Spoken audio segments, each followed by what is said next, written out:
So as a professional holistic leadership coach, advisor, and educator around this whole experience of power, authority, and influence in our human existence, the common question is, well, what value does coaching, or if you want to call it also advising, what value does that offer? And there's a few answers to this. One is, first of all, in that setting, whether it be therapy, counseling, or in this case, coaching, it forces you in a positive way, it forces you to slow down and to pay attention to what's going on inside of me, pay attention to what's going on outside of me. If we're going down the highway, at 60, 75, whatever it is, miles an hour, 150 kilometers an hour, you don't see a whole lot. Now, when you're going 20 miles an hour, you're able to notice a lot more. So this setting forces us to slow down. And through the coaching process, to discover a lot of things that otherwise you may not discover, or it would take you a lot longer to discover. So what is coaching then? Well, coaching is the art of attentive listening, the art of creative questioning, with the conviction that you as the client and as the coach, you have the answers inside of you.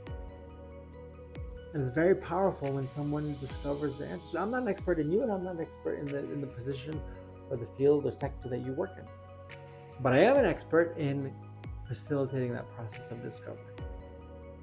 I am an expert in managing the human element, whether it be ourselves or whether it be others, and an expert in leadership. So that's really what the coaching process is. So a coach facilitates a process of discovery. And in that, strategies will come up, actions will come up. And what's also important about this is coaching creates self-awareness. And you'll hear me say this some other times, but that self-awareness is the greatest leadership asset. The lack of self-awareness is one of the greatest leadership liabilities. And they don't talk a lot about this. Because if we think about it, when we talked about senior leadership before, they get to these positions and like, well, I don't need coaching because if I got to this position, I must be really good at what I do. Yes, I'm sure you are very good at what you do, but it's very important for us. Growing in self-awareness is a lifelong journey.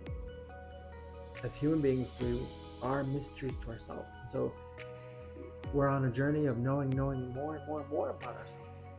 And that's somewhat what I mean by self-awareness, but there's a lot of other things that are related to self-awareness.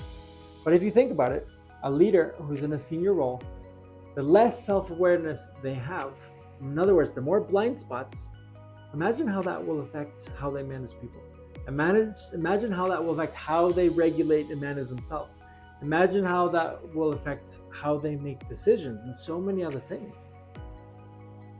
So coaching helps in this process of growing in self-awareness. And yes, then we come up with strategies, then we come up with actions. And one other element of coaching is, as I said before, we are mysteries to ourselves. So when we take our experiences, when we take our thoughts, when we take our emotions, we transform them into language, into words, something almost miraculous happens in us as human beings. And it's so powerful. Things become more real. We take more ownership. We hear ourselves say things that otherwise we never would have heard ourselves say before, or ever say. When we think about the human experience of laughter or crying, oftentimes when we say something and it creates laughter, we say something and all of a sudden we start to cry. And it's part of that experience. We take ownership, it becomes more real. And only when we do that can we manage ourselves better. Now that's hard for us to do as human beings. We want to keep things, sometimes we like to keep things to ourselves. And if we look at males and females, males have more of a tendency to sort of want to be self-sufficient and to more guarded in revealing things. And females generally can be a bit more connected in this and have more of an ability of expression. And so, for all of us, this is an opportunity to learn so much about ourselves by transforming things into language so that they become more real, they become more manageable,